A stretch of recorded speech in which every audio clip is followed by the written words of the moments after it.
हाय नमस्कार। तो इस वीडियो में हम लोग वृहत संचलन यानी कि मास मूवमेंट को जो है यहाँ पे कवर करेंगे। तो एनसीईआरटी जो 11वीं क्लास की भूगोल की है, जिसका नाम है भौतिक भूगोल के मूल सिद्धांत, उसको हम लोग यहाँ पे कवर कर रहे हैं और उसका चैप्टर 6 है ये, जिसका नाम है आपका भूआकृतिक प्रक्रियाएं। तो इसी में एक टॉपिक है वृहत संचलन, इसको हम लोग यहाँ पे देखते हैं। कहीं कहीं इसको वृहत क्षरण भी कहा जाता है, वृहत क्षरण, और अंग्रेजी में इसको मास मूवमेंट की जगह मास वेस्टिंग भी कहीं कहीं बोल देते हैं। तो जो भी है इसको हम लोग यहाँ पे देखते हैं। सबसे पहले हम लोग देखते हैं कि वृहत संचलन का मतलब क्या होता है। मास मूवमेंट है, इसका क्या मतलब है। तो नाम में पहले इसका ढूंढते हैं, नाम से इसका मतलब निकल जाएगा। वृहत का मतलब होता है बड़े पैमाने पे, मास का उसका मतलब उसी का एक हिंदी रूपांतरण है, अंग्रेजी मास है। मास का मतलब होता है कि मैं बोलूं कि अगर ये मिट्टी है, मिट्टी का एक ढेर सारा मैं यहाँ पे एक ढेर इकट्ठा कर दूं, तो उसको बोल सकते हैं कि मास लेवल पे यहाँ पे मिट्टी है, या फिर मिट्टी का जो है एक वृहत पैमाने पे यहाँ पे मिट्टी है। अब इस वृहत पैमाने की मिट्टी का अगर संचलन हो, मूवमेंट हो इसमें, तो ये अगर मूव कर जाए, यहां से हाथ ए से अगर बी पे मूव कर जाए, तो इस वृहत मलबे को या वृहत जो ढेर है किसी भी चीज का, चाहे वो चट्टानों के टुकड़े हो छोटे छोटे, चाहे वो मिट्टी के टुकड़े मतलब मिट्टी का ढेर हो, वो अगर मूव करे एक जगह से दूसरी जगह यानी संचलित हो, तो उसको हम लोग बोलते हैं वृहत संचलन यानी कि मास मूवमेंट।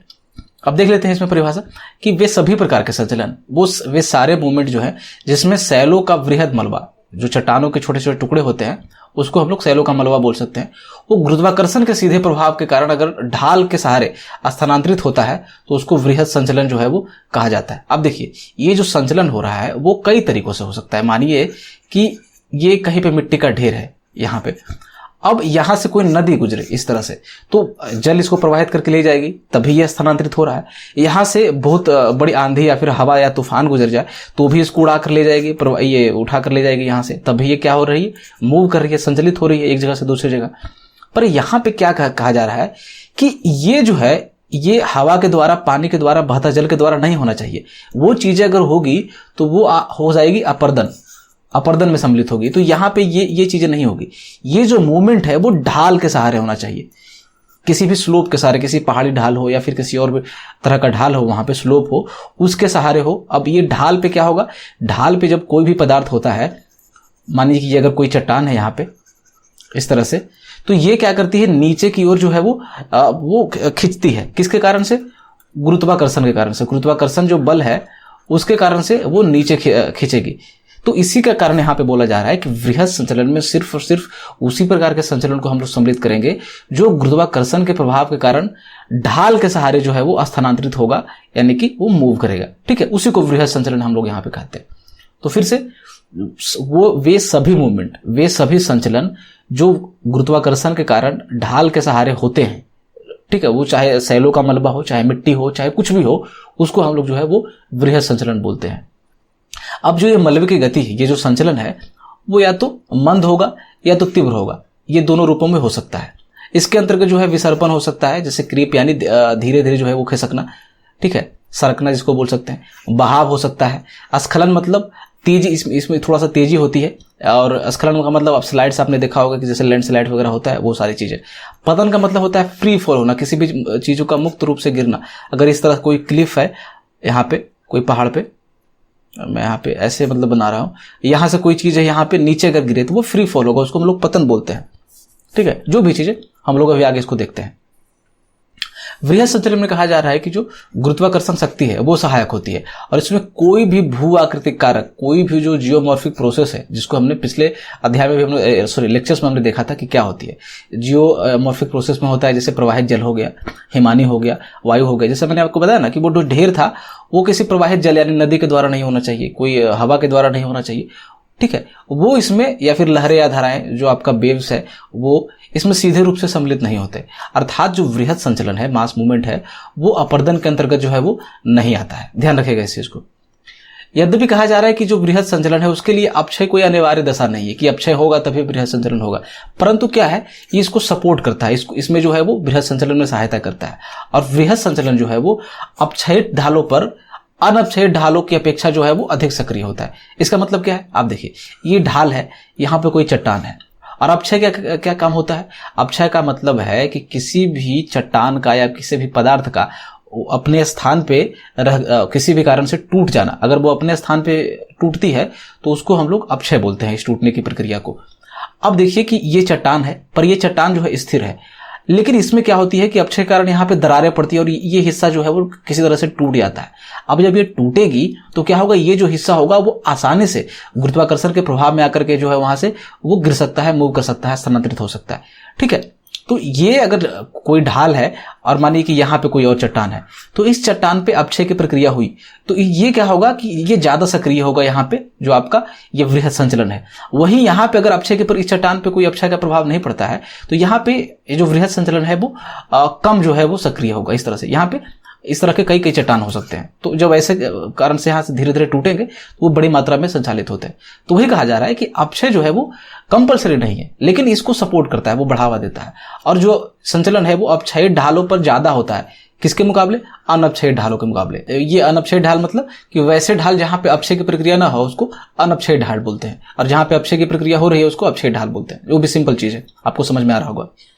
तो जैसे तीव्र ढाल हो गया, तीव्र ढाल का मतलब क्या है कि एक ढाल हो गया कि ये इसको हम लोग बोलते हैं कि आपका ये जेंटल स्लोप है, यानी कि निम्न ढाल है। एक होता है तीव्र ढाल, इस तरह से पूरी, या फिर इस तरह से एकदम खड़ी ढाल वाला, तो उसको तीव्र ढाल बोलते हैं। बहुत ज्यादा बारिश हो, मूसलाधार वर्षा हो, वनस्पति का अभाव हो, पेड़ पौधे झाड़ियां वहां पे बिल्कुल खत्म हो जाए। जैसे यहाँ पे अगर पेड़ पौधे होंगे किसी तरीके से यहाँ पे, तो ढेर सारे पेड़ पौधे होने के कारण क्या होगा कि ये संचलन जो है वो नहीं होगा या फिर कम होगा वही।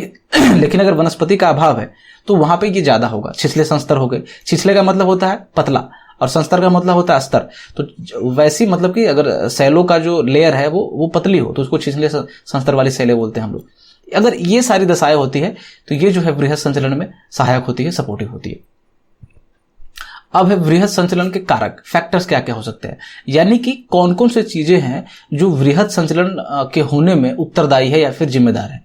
तो इसके कई कारक हो सकते हैं। पहला क्या है कि बहुत सारी चीजें हो सकती है, मैंने आपको इतना बस आपको बताया है। पहले आप देखेंगे कि जो ऊपर मानिए कि कोई ये पदार्थ है, इस तरह से ढाल पे कोई रखा हुआ कोई चट्टान है, और यहाँ पे चट्टान पे यहाँ पे ये स्थिर है, पर होता क्या है कि धीरे धीरे इसका जो बेस है वहां से पदार्थ हट जाए, उसके कारण क्या होगा, ये लुढ़क जाएगा नीचे की तरफ। तो वही है कि जो ऊपर के पदार्थ है उसके आधार का हटना, टिकने के जो आधार है उसका हट जाना।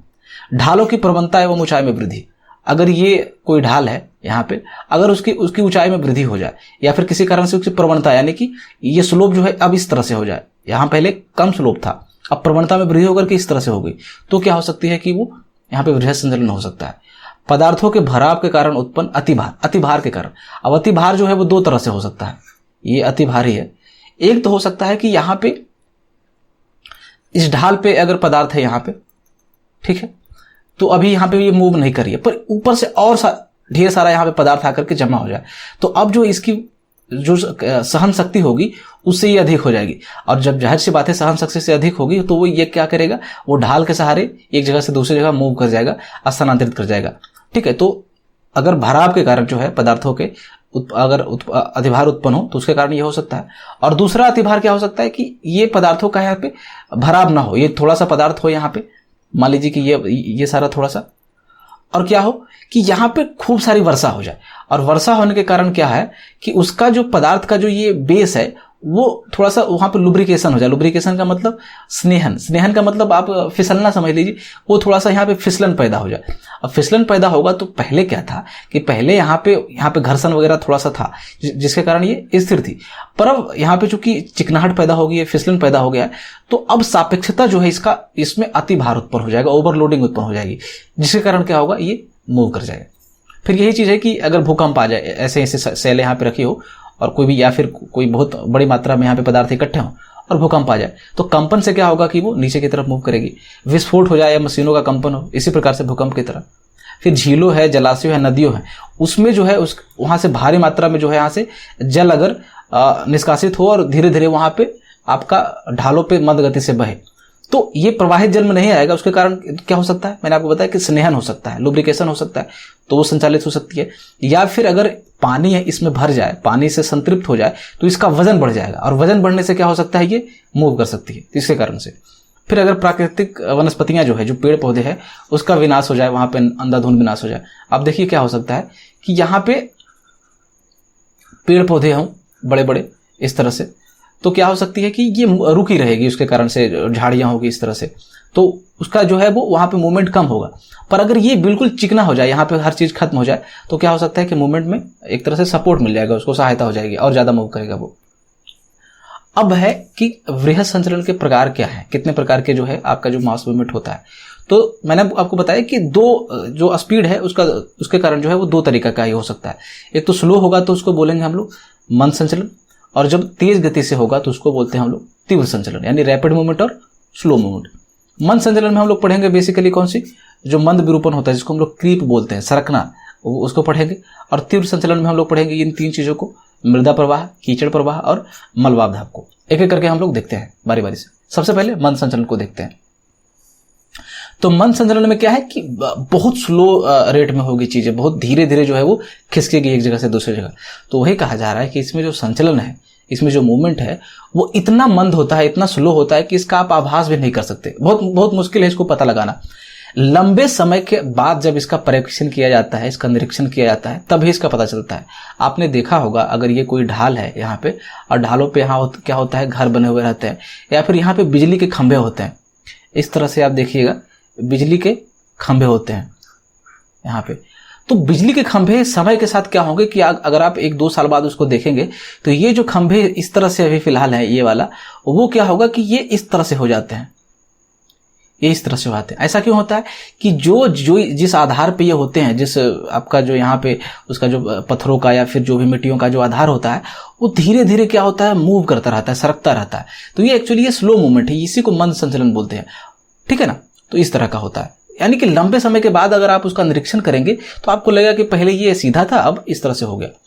इसमें जो सम्मिलित पदार्थ होते हैं वो आपका मिट्टी भी हो सकता है, या सैलों का मलबा हो सकता है, जो रॉक्स हैं उसका आपका टुकड़े, छोटे छोटे जो कण है वो हो सकते हैं। मंद विरूपण इसी का एक प्रकार है। जो क्रीप है वो इसी का मंद संचलन का, सॉरी यहाँ पे संचालन हो गया हर जगह, संचलन का जो एक प्रकार है। और ये कहाँ पे होता है, जो मृदा से जो आच्छादित ढाले हैं वहां पे ये घटित होता है। जाहिर सी बात है, कहीं मिट्टी होगी या फिर सैलों का टुकड़ा होगा, धीरे धीरे वहीं पे होगा ये। और इसमें सम्मिलित पदार्थों के आधार पे कि ये जो मूव कर रहा है, जो मंद विरूपण में क्या चीजें सरक रही है, क्रीप कर रही है, उसके आधार पे कई तरह में इसको हम लोग बांटते हैं। जैसे कि आपका मृदा मंद विरूपण, इसमें क्या होगा कि ये जो सरकेगी यहाँ से, यहाँ पे जो मूवमेंट होगा वो मिट्टी का होगा।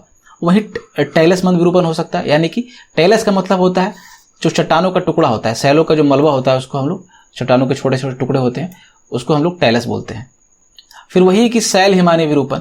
अब क्या है कि आपने देखा होगा कि जैसे हिमालय क्षेत्र हो गया, या फिर वहां पे जहां पे बड़े बड़े क्या होते हैं, हिमनद पाए जाते हैं, ग्लेशियर्स पाए जाते हैं।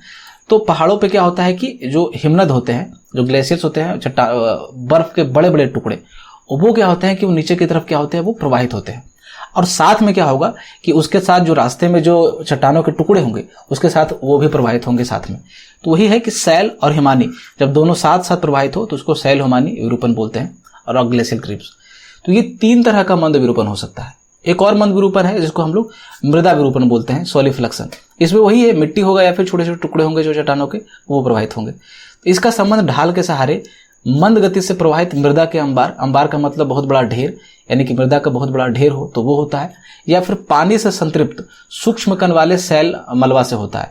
जो यहाँ पे अगर सैल है, सैल मलबा है, वहां पे अगर पानी भर जाए, पानी भरने का मतलब है कि वो पानी सोख ले, सोखने के कारण उसमें अतिभार उत्पन्न होगा, वो वजन ज्यादा हो जाएगा, तो वो प्रवाहित हो सकता है। वहां से प्रवाहित होने का मतलब वो मूव कर सकता है।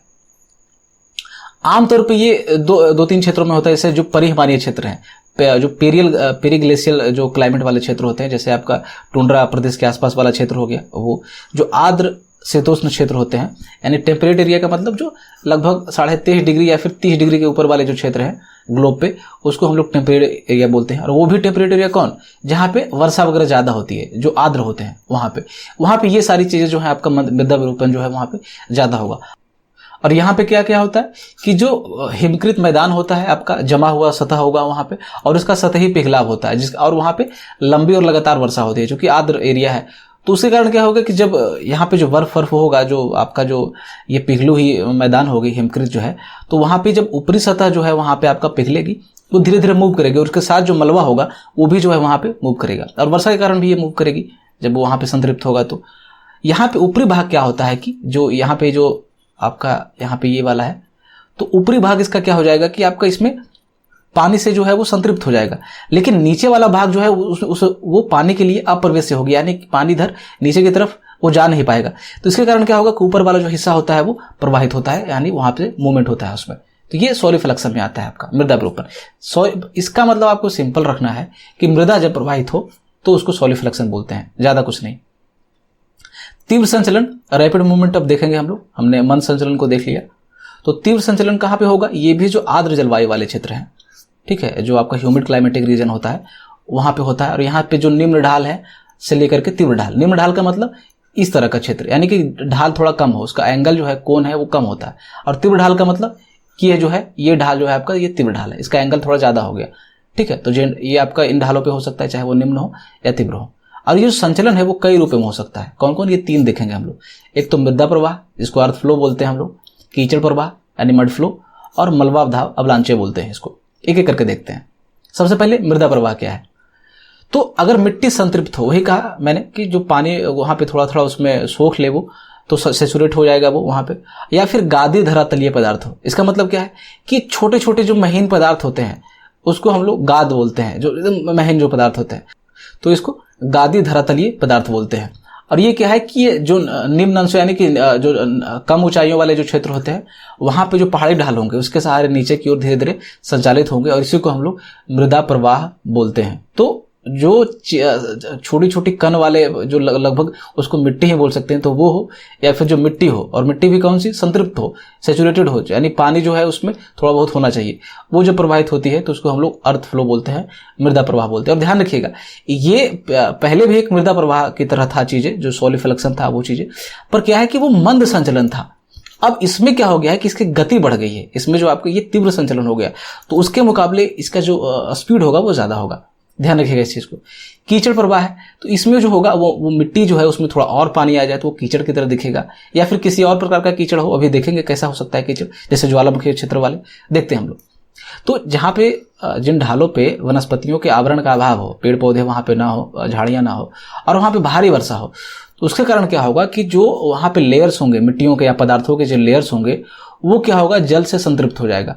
और ये धीरे धीरे क्या होगा, धीरे धीरे या फिर तीव्रता के साथ ये चैनल्स के थ्रू, वाहिकाओं के थ्रू, वाहिकाएं क्या होती है, जो छोटी छोटी नालियां फिर घाटियां होती है, उसको हम लोग चैनल्स बोलते हैं, उसके सहारे नीचे की ओर क्या होंगे, ये खिसकेंगे।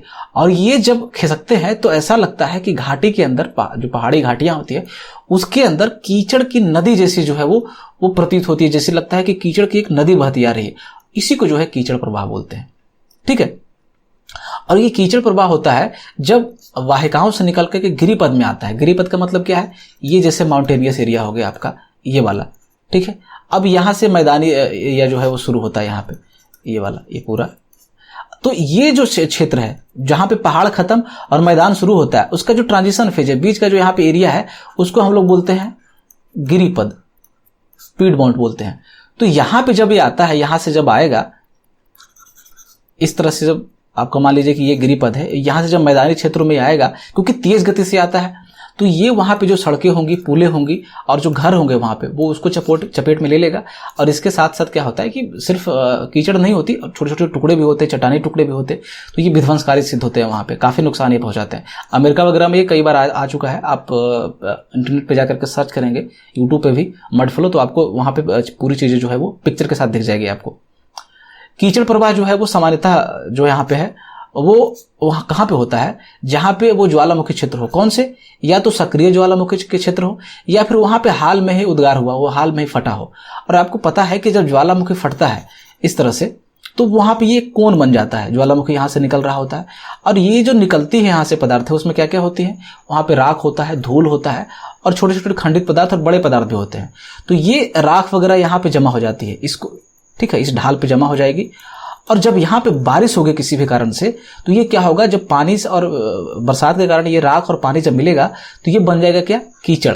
ये कीचड़ में बदल करके कीचड़ की नदी के रूप में जो होते हैं वो प्रवाहित होती है। और जो यहाँ पे जो आसपास का एरिया होगा, जहाँ पे लोग बसे होंगे, जहाँ पे मानवीय अधिवास होगा, ह्यूमन सेटलमेंट होगा, वहां पे जो घर बर होंगे उसको काफी ये क्षति पहुंचाता है। तो ध्यान रखिएगा, कीचड़ प्रवाह जो है वो ज्यादातर, अधिकतर आप देखेंगे तो वो ज्वालामुखी क्षेत्रों में, जो हाल फिलहाल में जो उद्गारित हुआ होगा, और वैसे क्षेत्र जहाँ पे जो है वो काफ़ी कम वनस्पतियाँ पाई जाती है जिन पहाड़ी ढालों पे, वहाँ पे होता है। अगर वहाँ पे क्या हो जाए, भारी वर्षा हो जाए तो ये कीचड़ प्रवाह हुआ, मड फ्लो।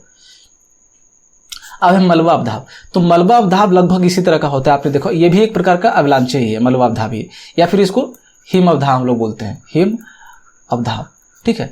तो ये भी आंध्र प्रदेशों में होता है, जो ह्यूमिड रीजन है वहां पे होता है ये। और ये मलबा अवधाव जो होता है उसकी जो गति होगी, ये जो कीचड़ प्रवाह हमने देखा उससे बहुत ज्यादा होती है। आपने देखा होगा, ये कोई फिल्मों वगैरह में देखा होगा, तो वहां पे आपने देखा है कि ये जो बर्फ होता है, जो बर्फ के टुकड़े होते हैं, वो किसी कारण से वो बहुत तेजी से जो है वो नीचे की तरफ आते हैं। ये लद्दाख वगैरह में जो वहाँ पे सियाचिन ग्लेशियर है, वहाँ पे काफ़ी सारा कैजुअलिटी वगैरह होता है सेनाओं के साथ, आपने सुना होगा न्यूज में ये सर।